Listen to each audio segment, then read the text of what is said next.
Bien, hermanos, quiero entonces, después de haber orado, poder abrir la palabra del Señor en la segunda carta del apóstol Pablo a Timoteo. Segunda carta del apóstol Pablo a Timoteo, capítulo 4, versículos 17 hasta el versículo 18. Son dos versículos en esta mañana, los cuales estaremos meditando y poder estar meditando, pensando en ellos. Dice entonces el apóstol Pablo, dice el versículo 17: pero el Señor estuvo a mi lado y me dio fuerzas para que por mí fuese cumplida la predicación y que todos los gentiles oyesen. Así fui librado de la boca del león. Y el Señor me librará de toda obra mala y me preservará para su reino celestial. A Él sea la gloria por los siglos de los siglos. Amén. El tema entonces en esta mañana es la perseverancia de los santos.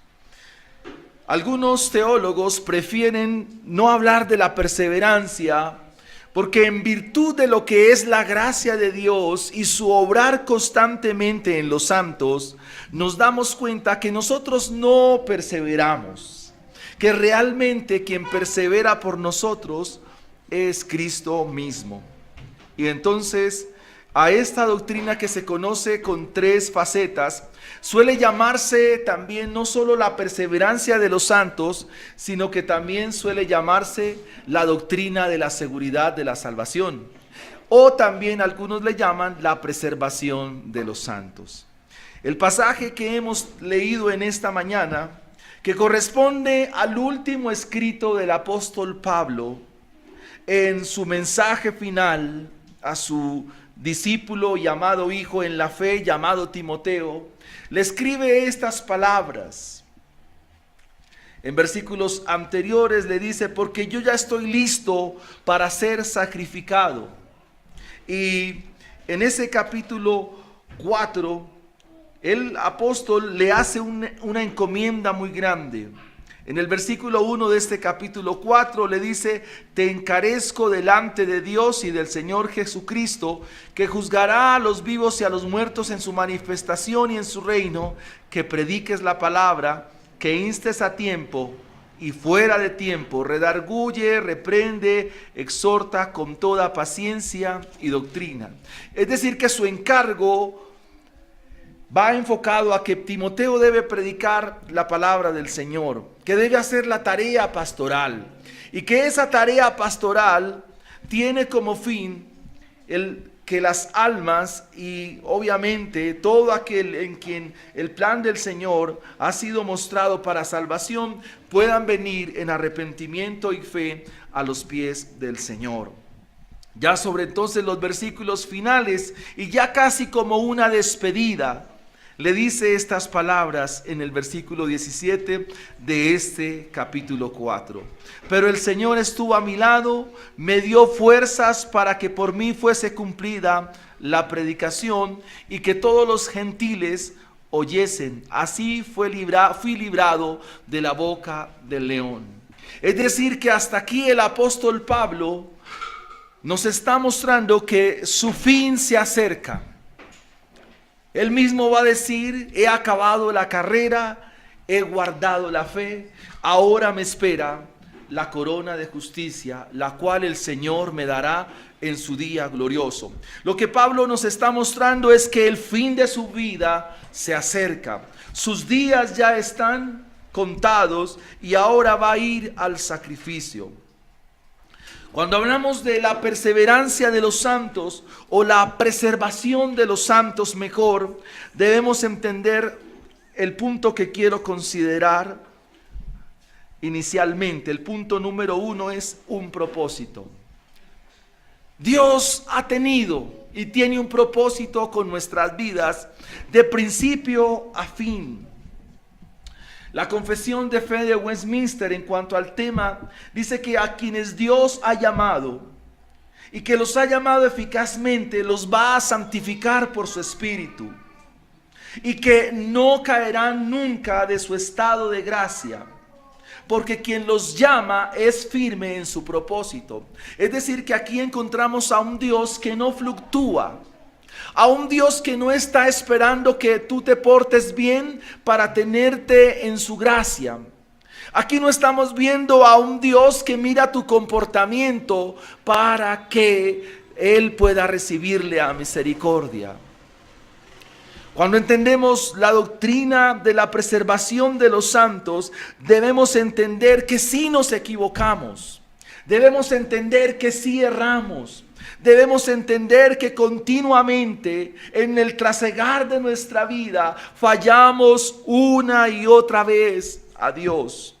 Este hombre quien escribe estas líneas, quien manifestó su amor y su entrega al Señor, el mismo que dijo a los Corintios allá en el capítulo 11, versículo 1, sed imitadores de mí como yo de Cristo, hoy se está despidiendo. O para su momento, cuando escribe a Timoteo, está escribiendo las últimas líneas. Y ahora va a ser sacrificado, pero hoy nos deja lo que es la esperanza gloriosa del Evangelio. Cuando hablamos de un propósito, estamos hablando de que Dios ha trazado un plan. Y en esta serie que hemos llamado las doctrinas de la gracia, hemos visto que el hombre nos llamó desde antes de los tiempos. Desde antes de que el mundo fuese, Dios nos escogió para que fuésemos santos, limpios y sin mancha delante de Él. Dios nos escogió desde tiempo atrás, nos escogió con un propósito. El problema de la cristiandad de nuestros días y el problema de la iglesia es que muchos de los que asisten a templos y muchos de los que asisten a iglesias y congregaciones no han entendido el plan de Dios. Hablar de la preservación de los santos es hablar de que Dios tiene un propósito con cada uno de nosotros. Hablar de la preservación de los santos significa en sí mismo que esa palabra santo, agiasmos en griego, significa que hemos sido separados para un propósito. Si todos leemos el libro de los Hechos, vamos a encontrar que este hombre, Saulo de Tarso, este hombre que vino aquella vez camino de Damasco en Hechos 9, vino y entonces va con cartas, va con unas autorizaciones de parte de sacerdotes en Jerusalén para aprisionar cristianos. Pero Dios en su grande misericordia y en su grande favor decide tener un encuentro con este hombre. Y en este encuentro le dice estas palabras: Saulo, Saulo, ¿por qué me persigues? ¿Dura cosa te es dar coces contra el aguijón? Y la pregunta de Pablo es: ¿quién eres, Señor? Y solo hasta ese momento, quien hoy se despide de Timoteo a través de estas líneas, dice: pero el Señor estuvo a mi lado. El Señor estuvo a mi lado. No porque Pablo fuera inteligente, no porque Pablo fuera sagaz, no porque Pablo fuera una persona ávida para resolver sus conflictos. Cuando leemos epístolas como a los Corintios, dice: yo como un loco hablo. Muchas veces he sido náufrago, muchas veces he sido azotado con varas, muchas veces he sido puesto y apedreado. Muchas veces he sido lastimado, pero solo en mí hay una preocupación, y es la iglesia de Cristo. A pesar de este sufrimiento, a pesar de la adversidad, a pesar de todo lo que vivió, él puede decir: el Señor estuvo a mi lado. ¿Y por qué el Señor estuvo a mi lado? Porque quien perseveró en él no fue él, porque quien lo llevó no fue él, sino Cristo mismo estuvo con él. Por eso en el versículo 16 dice: él me preservará para su reino celestial. El Señor estuvo a mi lado. ¿Cuántas veces el Señor ha estado a nuestro lado? Siempre. Aún en los momentos declives. en los momentos profusos de nuestra vida, en los momentos donde quizás nos sentimos débiles, en los momentos donde vemos las cosas grises, en los momentos donde vemos problemas, en el momento donde vemos dificultades, en el momento donde no he tenido empleo, en el momento donde he sido falto de salud. En ese mismo momento el Señor estuvo con nosotros. El Señor estuvo con Pablo en el naufragio, sí.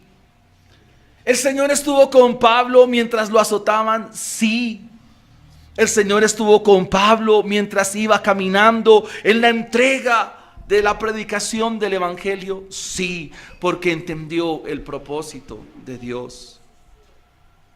Cuando hablamos de que los salvos son preservados, estamos hablando que es el mismo amor de Dios quien empuja, es el mismo amor de Dios quien constriña a su iglesia y al final la sacará en victoria.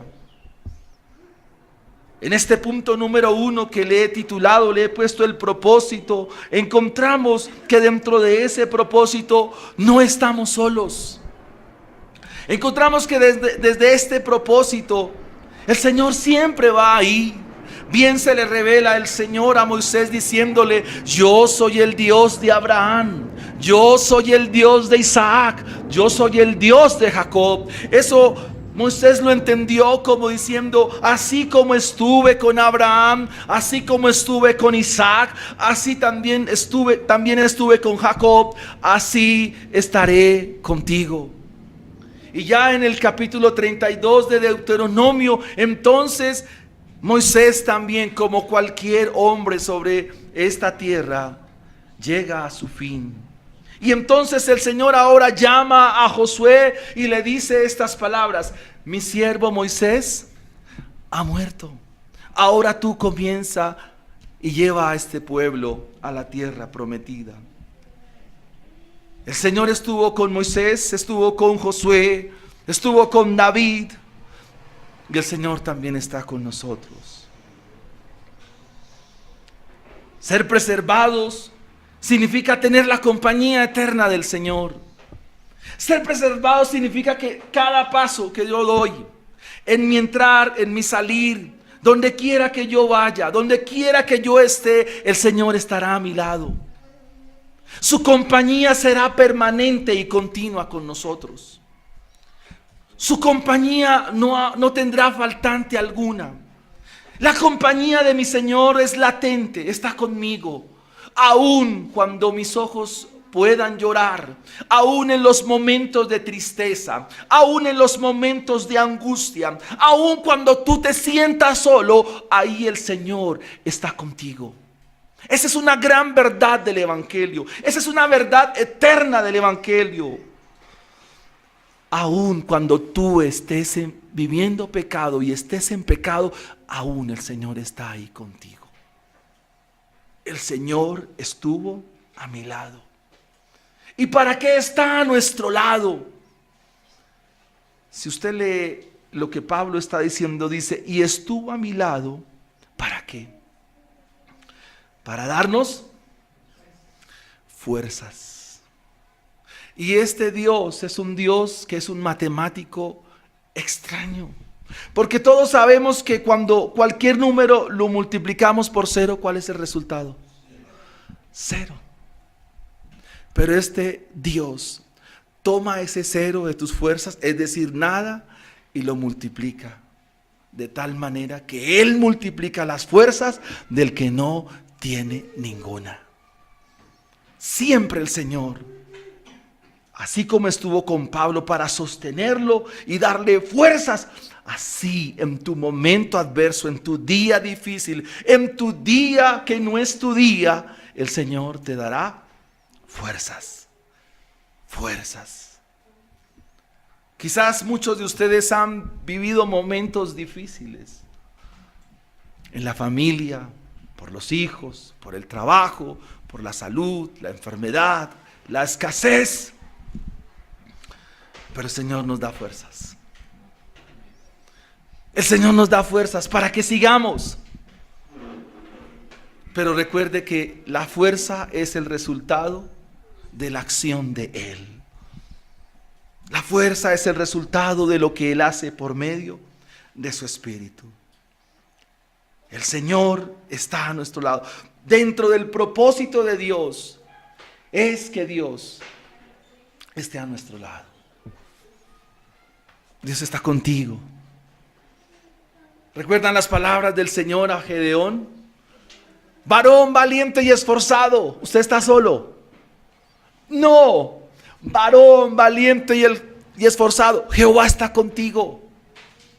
Jehová es tu guardador. Jehová es tu luz. Jehová es tu salvación. Dios está con su iglesia. Dios está con su pueblo. Y aquí vemos el propósito. ¿Para qué fue llevado Pablo? ¿Para qué fue escogido Pablo? ¿Por qué el Señor estuvo a su lado? Porque hay un propósito, mírenlo. El propósito de él dice, para que por mí me fuese cumplida la predicación. Ese era el fin del apóstol Pablo. La pregunta entonces en esta mañana es, ¿para qué usted es cristiano? ¿Para qué el Señor lo ha guardado? ¿Para qué el Señor la ha guardado? ¿Para qué los ha guardado? ¿Para qué los ha llamado a su reino? ¿Para qué?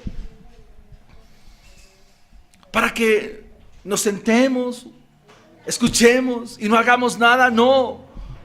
Probablemente usted dice, no, yo no sirvo. Y probablemente usted pueda decir, no, pero ¿qué puedo hacer? Mis hermanos, usted puede hacer mucho para la gloria de Dios, aún a su edad. El mismo apóstol Pablo, escribiendo a los Corintios, en su primera carta le dice estas palabras en el versículo 58. Primera carta a los Corintios, capítulo 15, versículos 58. Después de haber descrito que son una iglesia terrible, que son una iglesia con grandes problemas, al final los alienta y les dice, así que hermanos míos, amados, estad firmes y constantes, creciendo en la obra del Señor siempre, sabiendo que vuestro trabajo en el Señor no es en vano. Hay un himno que cantamos en la iglesia, no en esta iglesia, lo canto yo en mi casa, en la iglesia de mi casa, y dice, trabajad y orad en la viña del Señor. Dios lo llama a usted con un propósito. Y lo que usted debe rogar al Señor es, ¿cuál es ese propósito? Algunos Dios nos llama a la predicación. Algunos Dios nos llama a la consejería. Algunos Dios nos llama a animar a otros, a fortalecer a otros. Dios nos llama con un propósito. ¿Cuál es tu propósito? ¿Cuál es el don espiritual que usted tiene? Porque un día también Dios nos va a llamar cuentas. Quizás en este tiempo usted ha hecho lo del siervo negligente y malo, que se le entregó una habilidad y esa habilidad fue y la enterró. Pablo está diciendo, he guardado la fe y he acabado la carrera. Lo que hice, lo que tenía que hacer, lo hice. Al final de sus días, ¿usted qué va a decir? Yo hice también lo que el Señor me pidió. Porque ser preservado tiene ese fin. Ser preservado tiene esa consigna. Ese es el objetivo en Dios de haber sido preservados. El Señor estuvo a mi lado, dice Pablo, y me dio fuerzas para que por mí fuese cumplida la predicación. Pregunto, ¿predicó Pablo? Sí, este hombre era incansable, infatigable, hasta el extremo. Mejor dicho, predicaba a diestra y siniestra, a tiempo y fuera de tiempo. Este hombre estaba predicando, este hombre estaba animando, iba de iglesia en iglesia, enseñando, confirmando. Y algo que me llama la atención es que también se dedicaba a escribir. Si no, no pudiéramos tener esto que hoy leemos. En medio de ese propósito, en el medio de ese propósito en nuestras vidas, también podemos decir, así fui librado ¿de quién? De la boca del león. El emperador se mira con varias figuras en el Nuevo Testamento. El león aquí es el emperador. ¿Ustedes recuerdan a Santiago que dice? Porque el diablo como león rugiente busca ¿a quién? Devorar. ¿Saben quién es ese león para el tiempo de Pablo? El emperador. Es el emperador romano. Es el sistema adverso, es el sistema político, es el sistema contrario, es el sistema anticristiano, es el sistema antidios. En nuestros días, el propósito de Dios no se ve tanto en nuestra vida porque nosotros estamos consumidos por ese sistema antidios. Y aunque hoy estamos en la iglesia, amados hermanos, y aunque hoy nos sentamos acá, nosotros aún tenemos muchas cosas de ese sistema que es antidios. Es más, pensamos más como el otro sistema que aún con el sistema de Dios. O pensamos contrariamente a Dios. Decíamos esta mañana que nos toca volver a predicar los 10 mandamientos.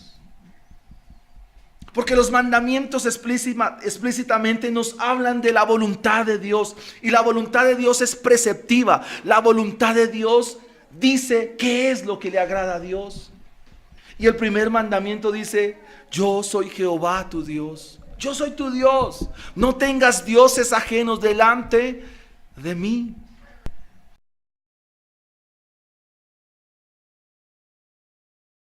No las honrarás a ellas.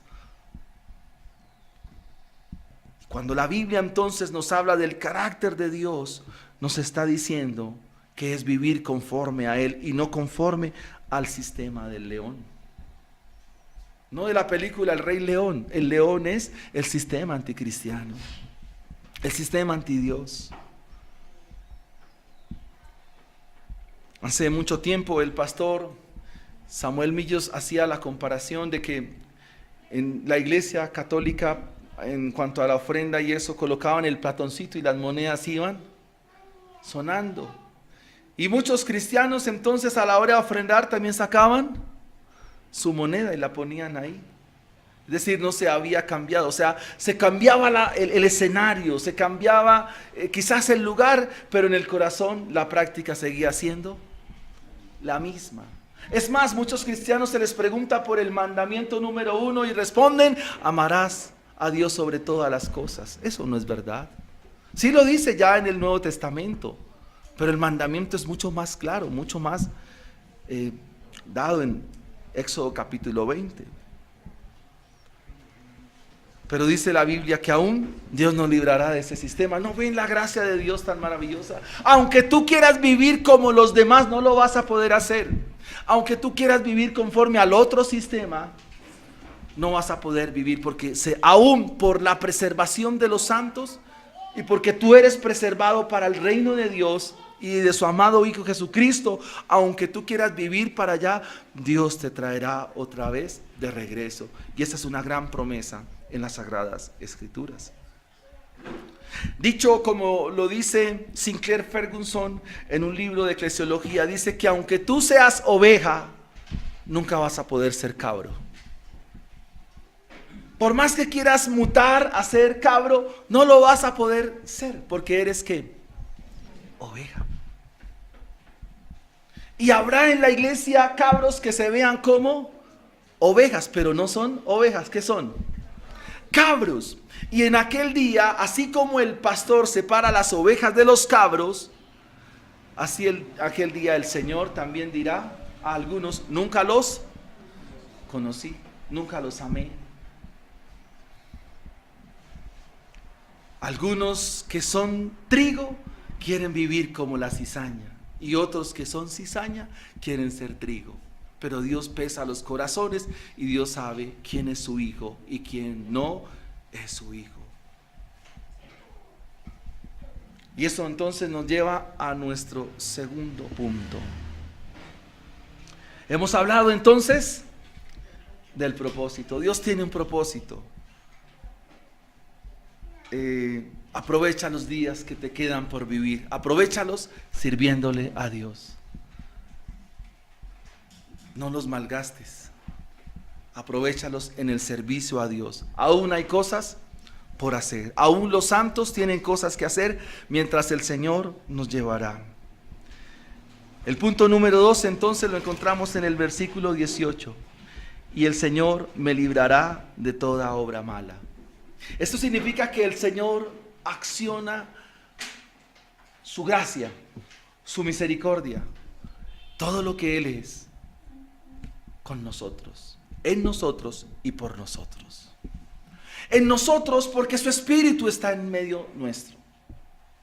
En nosotros porque nos asiste por medio de su palabra. En nosotros porque su palabra es la que alumbra nuestro entendimiento. Y es por su palabra que podemos discernir el error de la mentira. Es por su palabra que podemos distinguir entre lo que está bien de lo que está mal.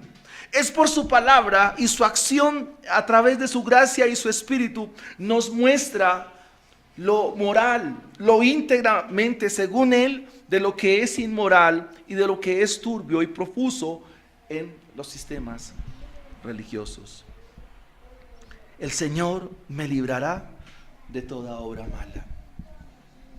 A veces nosotros hacemos negocios, a veces nosotros estrechamos lazos de amistad y a veces nosotros en la cotidianidad de nuestra vida, como decía nuestro hermano anciano Pedro, en medio de lo que hacemos, le estrechamos la mano a lo opuesto. Pero hay una verdad grande aquí: el Señor nos librará de toda obra mala, porque Él nos preservará. La Biblia entonces nos refiere que este mundo es, ¿cómo es este mundo? Está caído, es malo. Y en medio de lo que es este mundo, aún Dios nos preservará. Y quiero que me acompañe a la segunda carta de Pedro. Y vamos a mostrar la vida de un justo que no era tan justo. Segunda carta de Pedro,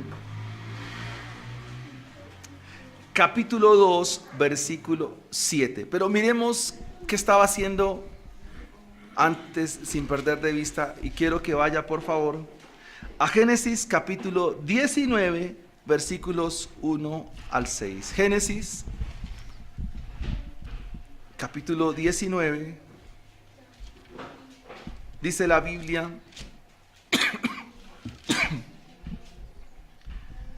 que Dios va a destruir dos ciudades. ¿Cómo se llamaban? Sodoma y Gomorra. Llegaron, Génesis 19:1, llegaron pues los ángeles a Sodoma a la caída de la tarde, y Lot estaba sentado a la puerta de Sodoma. Y viendo Lot, se levantó a recibirlos y se inclinó hacia el suelo. Y dijo: ahora, mis señores, os ruego que vengáis a casa de vuestro siervo y os hospedéis y lavaréis vuestros pies, y por la mañana os levantaréis y seguiréis vuestro camino. Y ellos respondieron: no, en la calle nos quedaremos esta noche. Mas él porfió con ellos mucho, y fueron con él y entraron en su casa. Y les hizo banquete y coció panes sin levadura y comieron.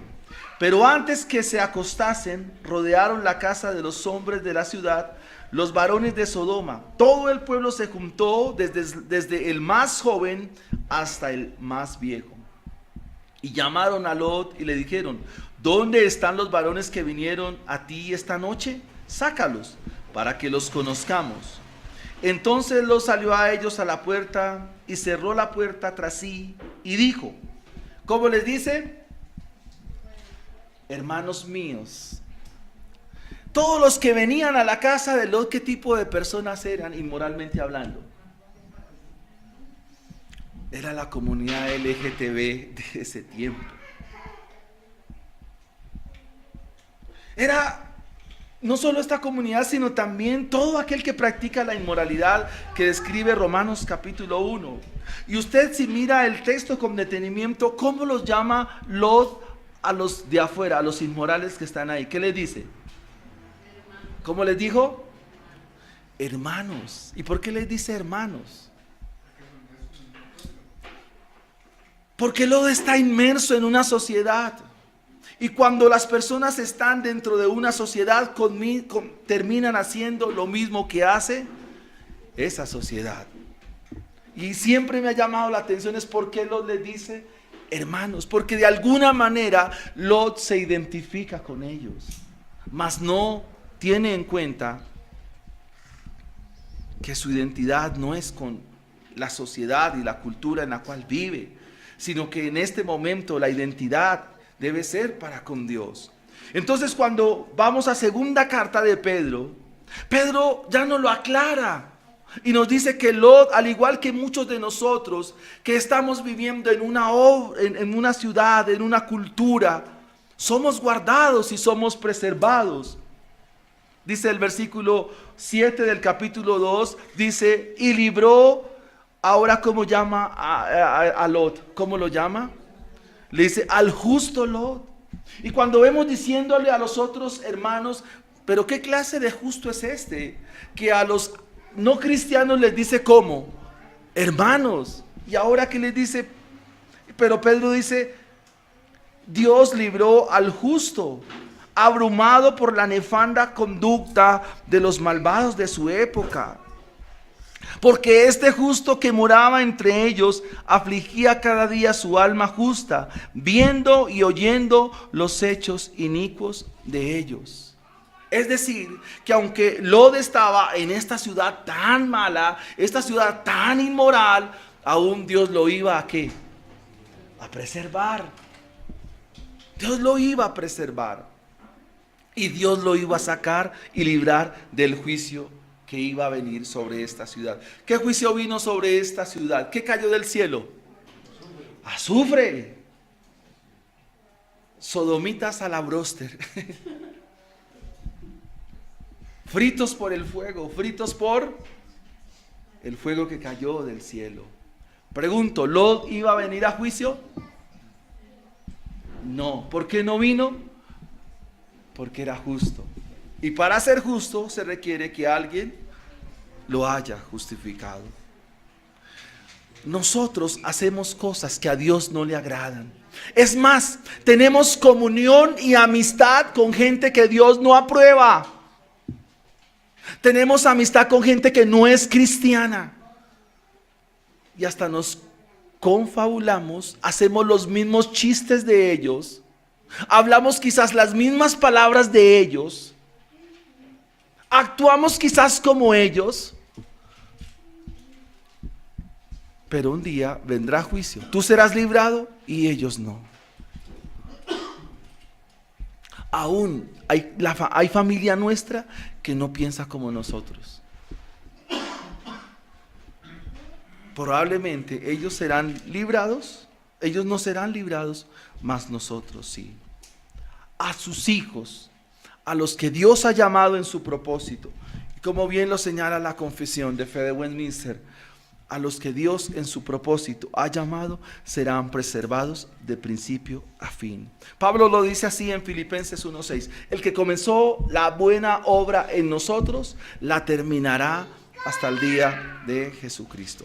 Volvemos a 2 a Timoteo capítulo 4, versículo 18, el Señor me librará de toda obra mala. ¿Qué es lo malo que va a venir para el apóstol? Le van a cortar la cabeza, probablemente.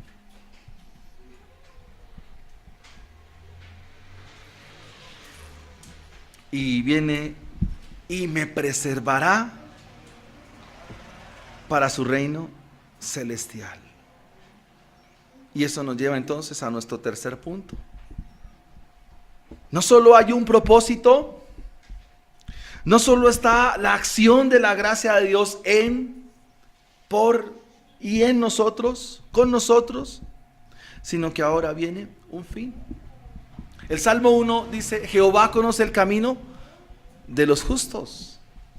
Usted llegará a buen puerto, usted terminará bien, seguro. Como hija de Dios, como hijo de Dios, como iglesia de Dios, usted tendrá un fin. ¿Cuál es ese fin? El reino celestial. Cuando hablamos de reino celestial, estamos hablando de vivir conforme a Dios. Cada vez que se hable de celestial en la Biblia, no es pensando en los cielos, es pensando en las ordenanzas de Dios. Habrá un buen final para los hijos de Dios.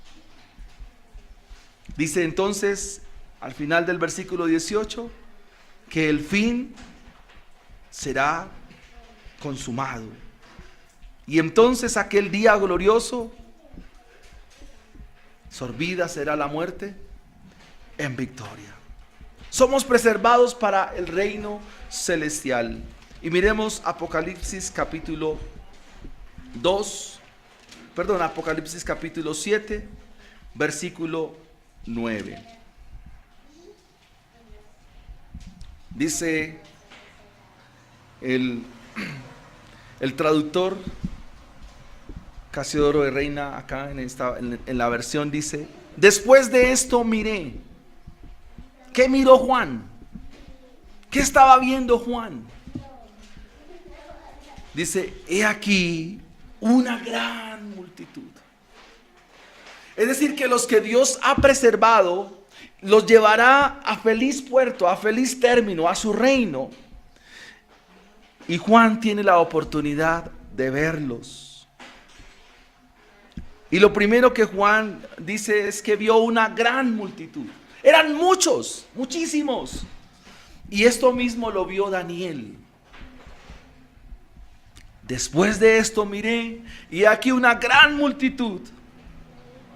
Una gran multitud. Y dice, y nadie la podía contar. Es la misma figura que ve Abraham cuando se le es mostrado las estrellas del cielo. Y la pregunta del Señor es: Abraham, mira las estrellas del cielo, si las puedes contar, cuéntalas. Así será tu descendencia. Y luego le presenta la otra ilustración: mira las arenas del mar, si las puedes contar, así será tu descendencia. Y aquí Juan está viendo una gran multitud, la cual nadie podía contar. ¿De dónde? De todas las naciones, de todos los puntos de la tierra, de todas las tribus, de todos los pueblos, de todos los idiomas. Pero todos estaban delante del trono y en la presencia de Jesucristo. Aquí Cristo es el Cordero que ha vencido. Y todos están delante de Él. Y lo más maravilloso es cómo están vestidos. Están vestidos con ropas blancas. Están vestidos de santidad. Están envueltos con la justicia de Cristo. Están envueltos con el manto perfecto, suficiente, pleno y absoluto de la justicia de Cristo. Están en presencia del Cordero. Están en la misma presencia de Dios, vestidos con vestiduras blancas. Ese será el fin de todos los que han creído a este glorioso evangelio. Este es el fin de los que Dios ha preservado. Este es el fin de todos los que Dios ha llamado. Y tienen algo en sus manos. La figura que ilustra acá es la misma entrada del Señor a Jerusalén. ¿Qué tienen en sus manos? Aparte de que están vestidos con ropas blancas, ¿qué tienen? Palmas. ¿En dónde? En sus manos. ¿En señal de qué? En señal de que habrá gozo, en señal que habrá más que una aventura, una dicha eterna. Y estas palmas entonces los lleva al versículo 10 que dice: a clamar a gran voz, a clamar, a pregonar con todas las fuerzas, diciendo, ¿qué dicen? La salvación pertenece a Jehová. Y esto será equivalente a decir: Dios, la preservación ha sido de Dios y no mía. Dios me ha preservado. Es Dios quien me ha traído. Y es Dios quien me llevará. Es Dios quien lo hará. Es Dios quien terminará. Oh, qué, como dice Spurgeon, oh, qué gran Dios. Oh, cuán magnificencia la de nuestro Dios. Cuán bendito y cuán glorioso es nuestro Salvador. La salvación pertenece a nuestro Dios, que está sentado en el trono y al Cordero. Y al Cordero. ¿Vemos el propósito? Sí. ¿Vemos la acción de Dios en nuestra vida? Sí. Y ahora vemos nuestro fin. Terminemos con una aplicación. Y que está en el mismo libro de Apocalipsis. Apocalipsis capítulo 1, versículo 11. Recuerden el contexto. El libro de Apocalipsis nos deja ver que Jesucristo es el Cordero vencedor. El libro también nos deja ver que la iglesia a finales del siglo I está en sufrimiento y mucha adversidad a manos del emperador romano Domiciano, y que el apóstol está desterrado por causa de su fe en la isla de Patmos, y que allí se le muestra lo que ha de acontecer. Y el versículo 13 de este capítulo 1, de los 7 candeleros, a uno semejante al Hijo del Hombre. En Cristo es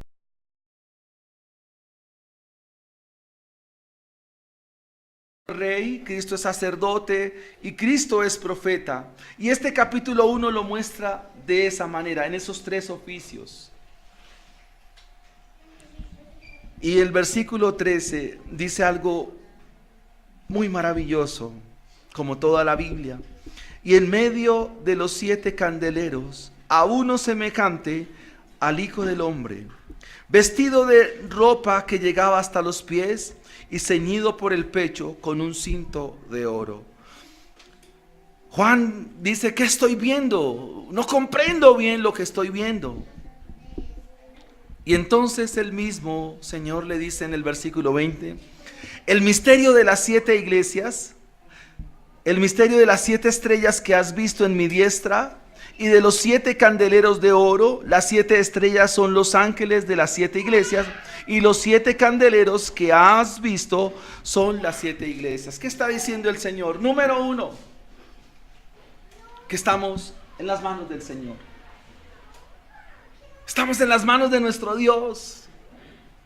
Y como bien dice el escritor Juan, nadie las arrebatará de mi mano. Y eso nos da seguridad y certeza de salvación. ¿Sí dice así la escritura? Dice: el misterio de las 7 estrellas que has visto, ¿en dónde? En mi diestra. Y la mano diestra es lo contrario a la mano, o la otra mano, la izquierda, ¿verdad? No la otra derecha, no, solo hay una derecha, y eso habla de los hijos de Dios. Los que están a la derecha, por eso no somos de la izquierda, somos de la derecha. No, es echando broma. Queridos hermanos, el Señor Jesucristo tiene a su iglesia en su mano derecha. ¿En qué mano la tiene? En la derecha. Usted está ahí. Usted está escondido en el hueco de su mano. Y nadie los arrebatará de las manos del Señor.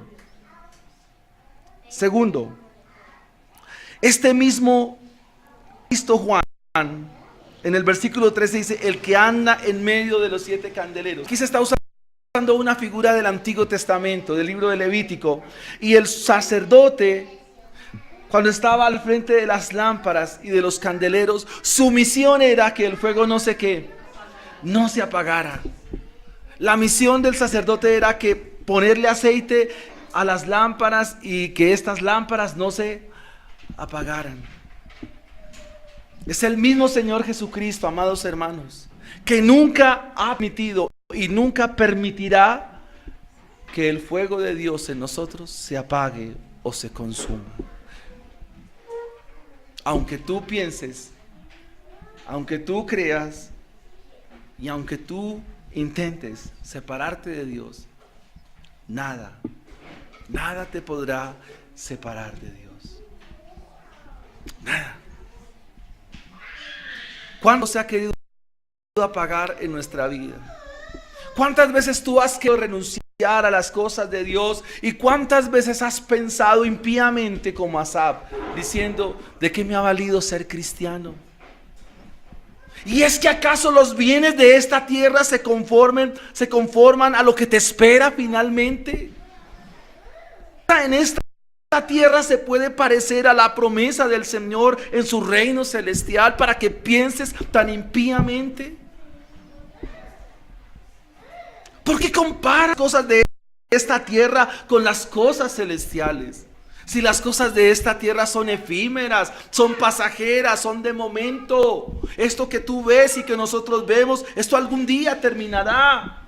¿Cuál es el afán de vivir conforme al materialismo de esta vida? ¿Cuál es el afán de vivir conforme a las cosas que nosotros somos extranjeros, dice la Biblia, y somos peregrinos, somos advenedizos, dice el escritor Pablo a los Efesios? Es notorio esto, hermanos. ¿Por qué se preocupan tanto por lo de esta tierra? Si lo de esta tierra un día será reservado para el fuego. Mas Dios está en medio nuestro y no permitirá que el fuego de Dios se apague. Entonces, ¿por qué pensar como Asaf? ¿De qué me sirve ir a la iglesia? ¿De qué me sirve ser cristiano? ¿De qué me sirve leer la Biblia? ¿Por qué piensas de esa manera? Porque tal vez tus antojos y tus deseos de esta tierra no se cumplen, por eso nivelas o llevas el cristianismo a eso tan bajo. No, hermano, no piense así. Efesios nos deja claro que tú en este momento, si eres un creyente, estás sentado en los lugares celestiales con Cristo Jesús. Y Pablo comienza diciendo, bendito sea el Dios y Padre de nuestro Señor Jesucristo, que nos bendijo con toda bendición en los lugares celestiales. Quien escribió 2 Timoteo, el apóstol Pablo, resume esto así: para mí el vivir es propósito de él. Sí, tuvo claro su propósito, tuvo claro que Dios siempre estuvo con él y tuvo claro dónde iba a terminar. ¿Usted tiene claro el propósito? ¿Tiene claro su propósito? Si no tiene claro su propósito, lo espero todos los domingos a las 8 de la mañana en punto.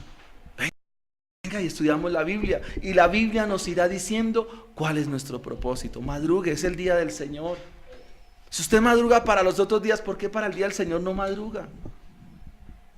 O sea, ¿sí ven que nosotros pensamos?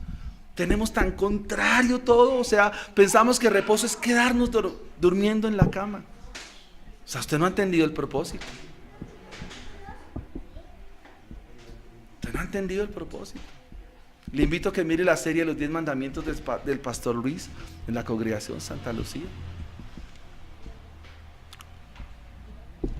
Si no tenemos claro el propósito, lo invito a las 8 de la mañana. Lo segundo que dijimos fue, el Señor nos librará de toda obra mala, el Señor está con nosotros. Eso es una gran verdad. No se preocupe por lo que le acontezca, por lo que usted viva. No se preocupe por eso. Dios habrá de librarlo. En Él hay solución para todo. No se angustie, repose, viva tranquilamente, viva confiadamente. Muchas son las aflicciones del justo, pero de todas ellas le librará el Señor. ¿Quién dijo miedo? ¿Quién dijo problemas? Ayer un vecino me asustó y tenía miedo de salir a la calle. Pero no, ya pasó. Y tercero, a usted le espera un buen final, si usted es un verdadero cristiano. Hay un coro muy hermoso que cantamos con base en Romanos capítulo 8 y dice, ¿quién nos podrá separar del amor de Cristo? Ni la vida, ni la muerte, ni ángeles, ni principados, ni lo presente, ni lo porvenir, ni ninguna cosa creada en los cielos, ni en la tierra, ni debajo de la tierra. Nada nos podrá separar del amor de Dios que es en Cristo Jesús, Señor nuestro. Por lo cual estoy seguro, dice Pablo. O sea, sencillo, ¿no? si confiamos en el Señor. La preservación de los santos, la perseverancia de los santos. Y Judas dice que el Señor en aquel día, ¿sabe cómo nos presentará? Con gran alegría. Entonces, alégrate, porque ha venido, ya tú dice el